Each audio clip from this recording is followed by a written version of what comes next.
Hola bandidos, Satnam. Welcome to Mel's Magic Official. I'm Magic Mel, and this is Charles. Welcome to a late night episode. Today is Sunday, can't remember the date, 12th of May. Wow. Yes, already. And I felt like pressing the record button. And I wanted to continue with this series of anchoring what I share with you with images, because images do speak louder than words. To begin with, I pulled a card from an unusual deck. I don't usually use this deck, but I was wondering, okay, what do I want to talk about? Because I can go in all directions. And this card is so fitting. Can you see it? My fearless freedom lights up the world. I was contemplating about fear recently and how to deal with it, because we all feel it, don't we? And our fear either limits us or is a portal through which we expand. Anais Nin said, literally, you either allow fear to shrink your world or to expand your world as you take a step in courage through that fear. So what does it mean? My fearless freedom lights up the world. There is a book by Erich Fromm, I've mentioned that before, The Fear of Freedom. I read it when I was like a teenager. It didn't make as much sense as it makes now. But if you ask yourself, do you really want to be free? Because freedom comes at a price of sovereignty, of self-sufficiency. And I mean self-sufficiency in terms of trusting yourself and your own decisions, being very solid in your self-guidance. And that self-guidance will come from intuition, from your connection with your soul, with the divine within you. In the last episode, I spoke about the importance of having that connection, to bring your soul fully online, to connect with the divine. And it's not just out there, it is within you, it is everywhere. That's what is so attractive to me about Sikh culture. The concept, the understanding that Akal, the unfathomable, beyond words, the transcendental is everywhere, is in every atom.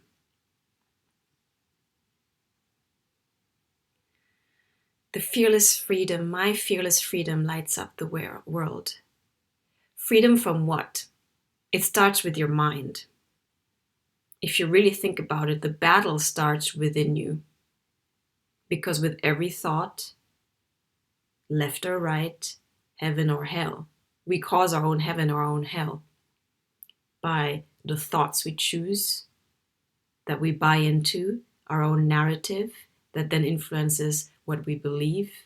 Our beliefs reinforce the narrative and then reinforce our actions, the way we speak to ourselves and others, our character, our personality.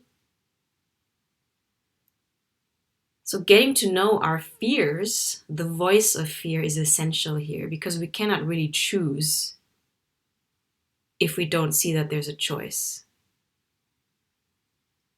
Sitting with yourself in meditation, journaling, observing your thoughts, realizing that there are thoughts, that there will be thoughts, without identifying with them is essential, because then you can start choosing and asking yourself, does this thought, does this narrative serve me? Who is speaking? Who is that voice? Is it a benign voice or is it a self-deprecating voice? And what is the fear trying to tell me? I like to talk about my internal ecosystem, where everyone is allowed to have a seat on the podium, and I pass the mic when I feel conflict, inner conflict. I pass the mic to all my internal aspects and I listen to them. And I ask them, okay, what you got to tell me? What's your argument here? What are we dealing with? And my fear usually tries to keep me safe, tries to warn me, is concerned about me, mainly about my safety, and I get it. I don't shun my fear. I really appreciate my fears. Because, yeah, they do like to caution me. And they sometimes tell me, okay, Let's be a little bit more pragmatic, Magic Mel. But it's not the only voice. So have you become intimate with your fears? How do you relate to your own fears? Do you pass the mic to them? Do you listen to them? Do you try and understand them and try and understand where they're coming from, what their argument is? Are they valid? Or is it in the larger scheme of things not relevant anymore? Because usually your fear will be based on some kind of belief. So we got to dig a little bit deeper. The fear says, okay, don't do this. Don't open a YouTube channel. And I say, okay, why not? You got to make a fool out of yourself. I'm like, and then fear says, well, what are people going to think about you? And I'm like, well, does it matter? So you get to know yourself by conversing, by relating to your fear. And then you can decide, all right, is the fear valid or not? You know, there's a logic involved here too. You know, like logically think about it. Is this making sense? And does it align with who I feel I am, who I want to be, or not?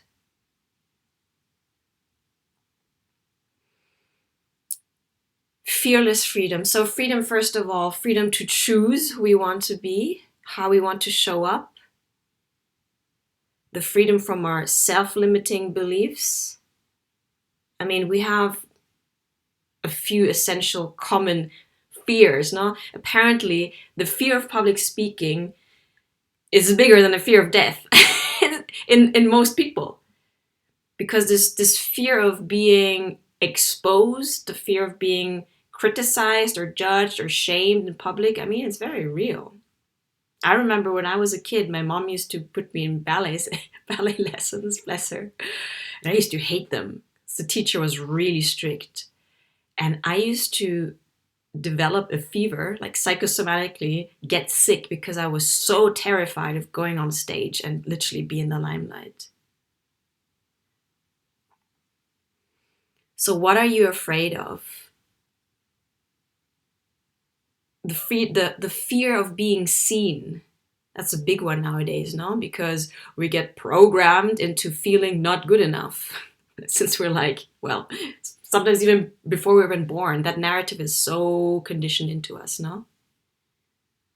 Like, you're not good enough. You gotta fit in. Don't stand out. Don't step out of line. So self-inquiry helps us to understand our own thoughts, our own beliefs, and if they are inhibiting our freedom of expression, of being who we truly are in our authenticity, or not, whether our beliefs are liberating us and supporting who we really are.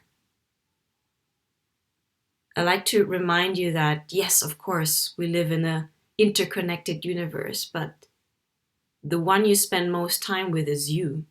So how is that relationship with yourself? Because people will always have their own opinion, their own projections about you. You can't please everyone.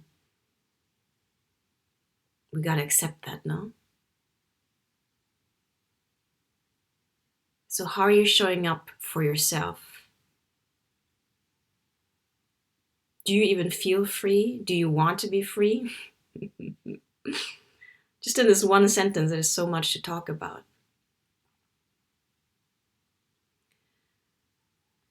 I went to India last March and I met a Sikh spiritual warrior order, the Khalsa, and I really got inspired by their fearlessness. I mean, they have a tradition that goes way back.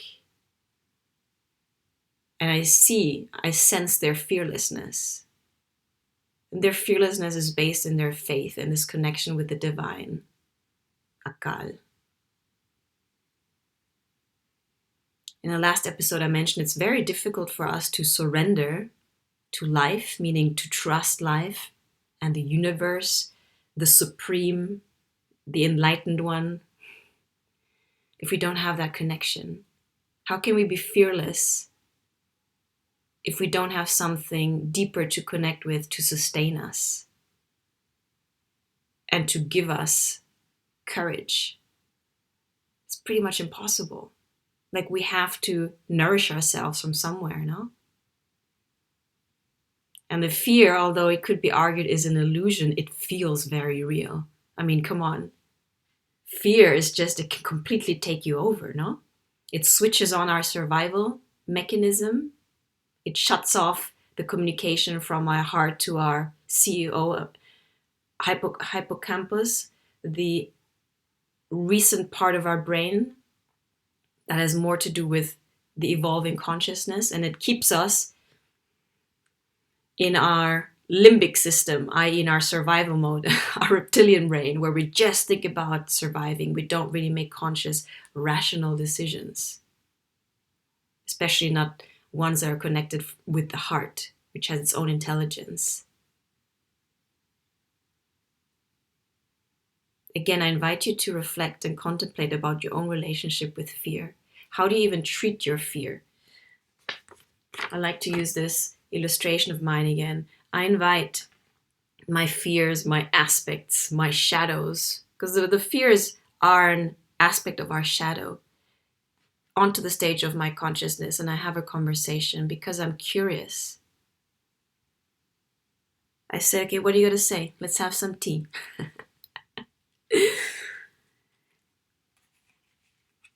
Know thyself. Do you know your own fears, how your mind operates, what your subconscious beliefs are? Because believe it or not, your subconscious mind is so powerful. It's like 96% of your being. And if you don't know how you're operating or what those core beliefs are, they will sabotage you despite your conscious effort of doing something. If your subconscious mind is programmed in terms of a certain way of believing or looking at life, then that is what will manifest, because your subconscious mind is extremely powerful. So get to know yourself, get to know your fears, and ask yourself, do you want to be free? And what is the price to pay? I guess personally, I could say the price is like, I take full accountability for my decisions. Whereas in the past, I would ask a million people for their advice and still be super confused and still avoid making a decision because I was so afraid of the consequences. So the price of freedom is accountability. No more finger pointing. It's all about you. You take responsibility. And yeah, it takes responsibility.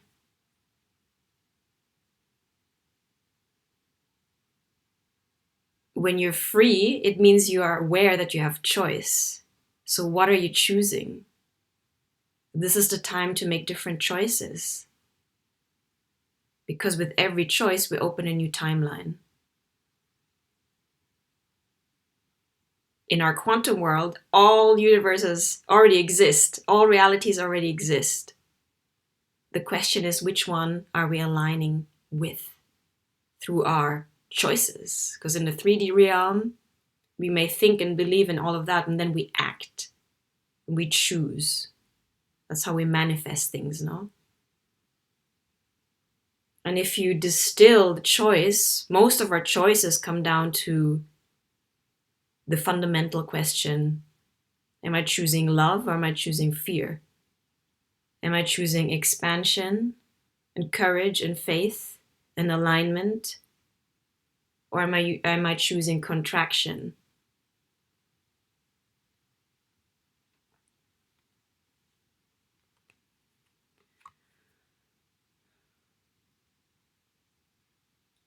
You will light up the world when you're connected to this essence of yours, when you realize, wow, you're more than just, and I'm not putting down the body. The body is in your soul. You are a soul. So when you realize that, it is easier to be fearless because you realize, okay, I'm going to accept, I'm going to pass, but I am eternal. My soul is eternal, but this vessel is fleeting. So how I'm going to go about life, I do like to have a memento mori, a reminder that I'm mortal every day, because it helps me live more fully. And it helps me confront my fears and make decisions in reference to the limited time that I have on this planet. If I don't have this reference, this deeper knowing that, hey, one day, it could be any day, I'm not going to be here, well, my days are counted. How do I want to live?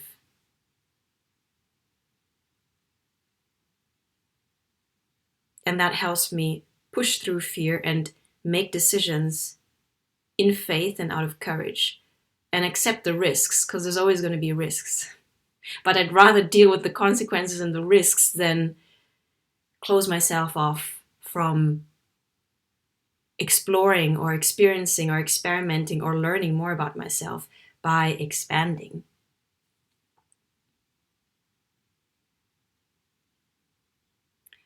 Fearless freedom, once you connect to that, once you connect to your own divinity, it's inevitable that you will shine, because you realize who you really are. You're connected with the divinity within you and you radiate that out. And your choices will reflect that light and that fearlessness, because you won't hide anymore in the shadows of your own mind, the shadows of your own mind, the self-doubt. Doubt, isn't that a big one? How often do we doubt ourselves? Who am I to come online like this and speak about this? It's like the little devil's voice trying to make you feel like an imposter. Who are you to think you're good enough? That is something that we battle with all the time now. So it's learning to discern. Discernment is a big one. Who is speaking? The voice of fear, the voice of doubt.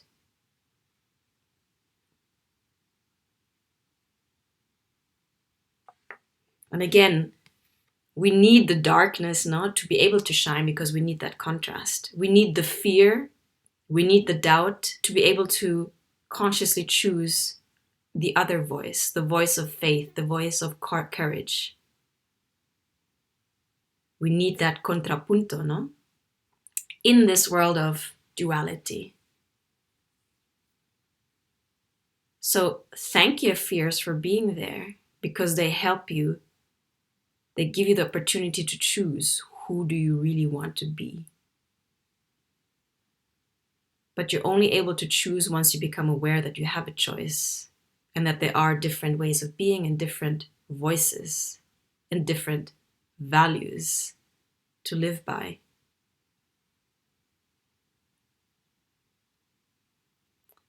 Let me know what sits with you, how any of this resonates, how you relate to your fears, what fearless living means to you. Yeah. And I'm getting energy. I was like, should I record? And now I'm wide awake. I have a crazy sleeping schedule nowadays. I have to wake up in like 4 hours. But let's pull. I don't have the other decks around me now. I'm just going to use this deck. Let's pull it. Are we recording? We're still recording. It's going to be a long video. Let's pull a little reading for you.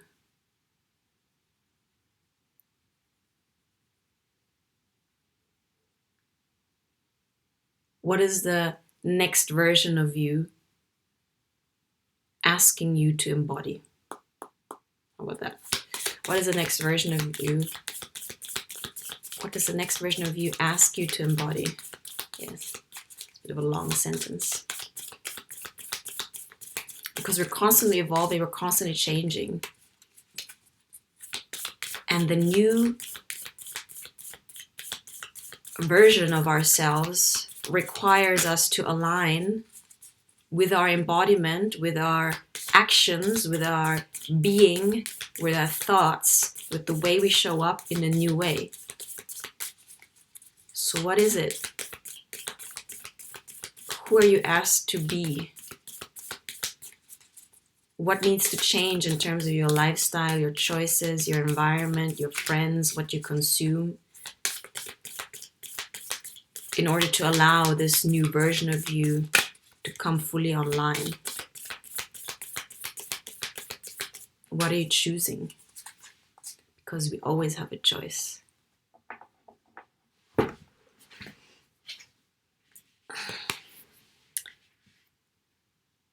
The next version of you is encouraging you to let go of this defeatist attitude. We're talking about not good enough. Look at him. It's like this giving up attitude. And it's easy to give up if we're not anchored in faith with the divine, if we're not anchored in our own self-worth, if we don't remember who we really are, then it's easy to give up. It's easy to be disappointed. It's easy to get jaded and, what's the other one? Cynical and sarcastic about life. It's easy to start expecting negative things to come. That's the easy thing. But again, ask yourself, what's that voice really? It's a part of your ego that wants to keep us safe and is projecting a negative mindset into the future and hence creating it. And let's face it, no shit happens to all of us. We go through heartbreaks, separations, we suffer, we get victimized. But it's how we respond to that. And if there's anything nowadays, we're being called to rise from the darkness, from our suffering, to alchemize that, to transmute that, to use it as our fertile soil, humus, to become this human being, which is a big question. What does it mean to be a human being nowadays? We're all aware that there's darkness, there's evil. What do we do about it? Do we continue complaining and pointing fingers and switching roles from victim to perpetrator in this endless loop? Or do we finally rise and leave the past in the past and learn and change our mindset, reconnect, clarify our values, change our outer world according to how we've changed internally, being integral in that sense, being congruent, not saying one thing and then doing another thing.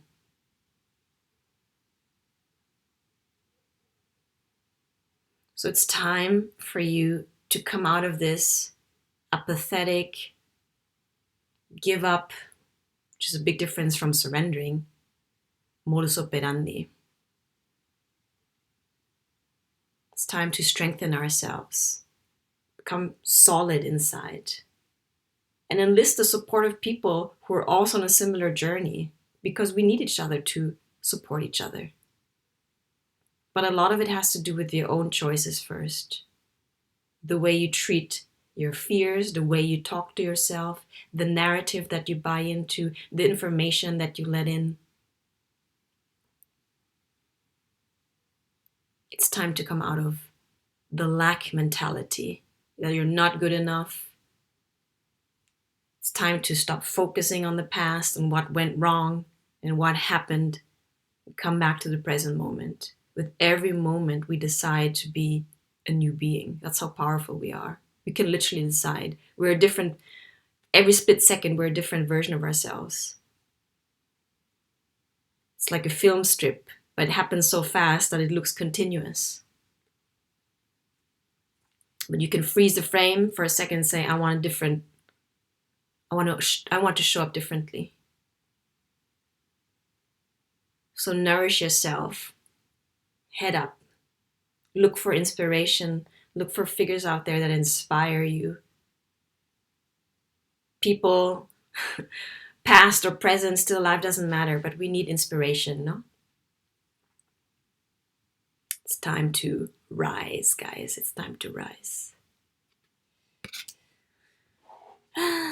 What else? I think I'll leave it at that, or maybe I'll pull one more card.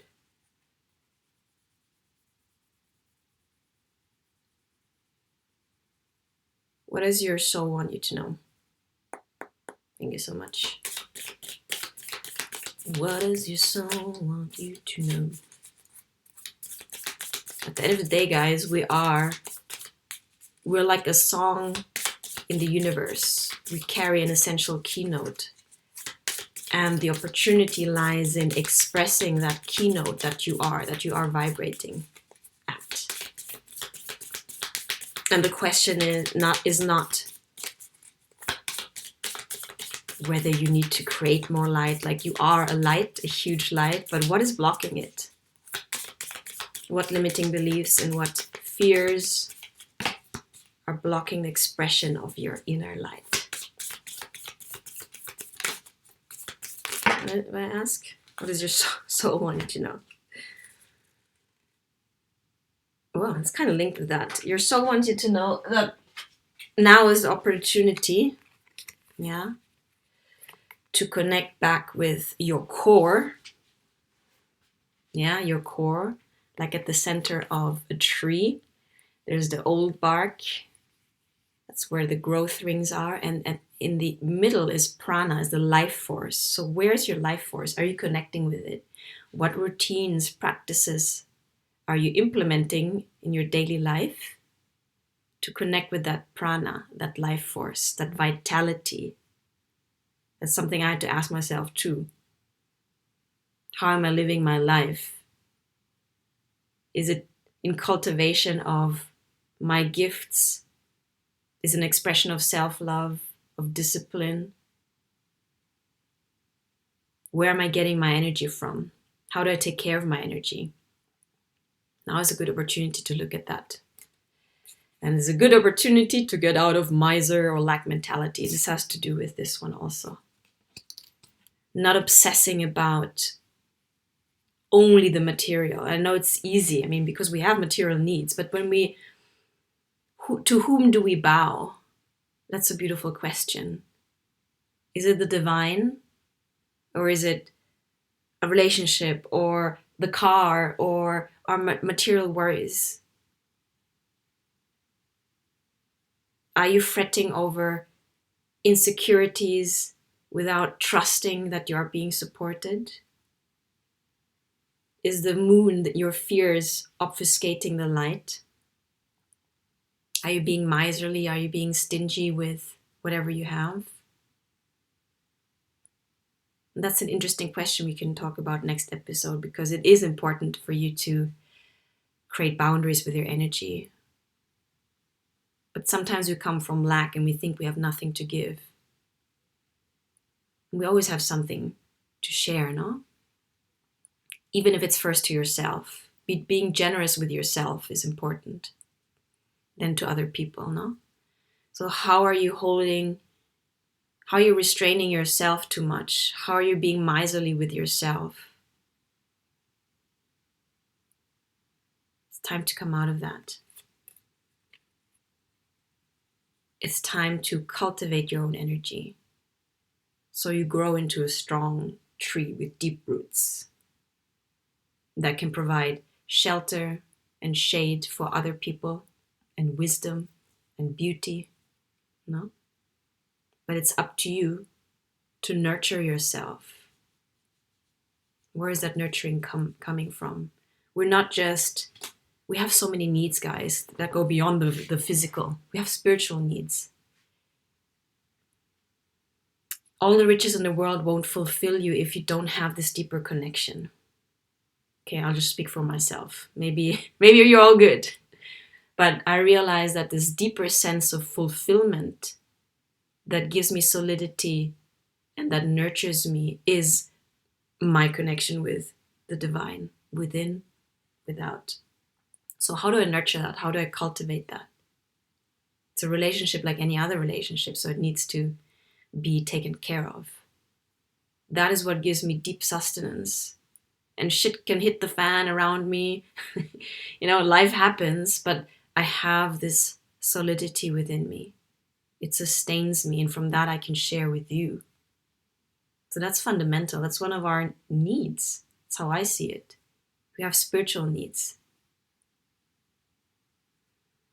So lots to unpack in this episode. Think about my card again. My fearless freedom lights up the world.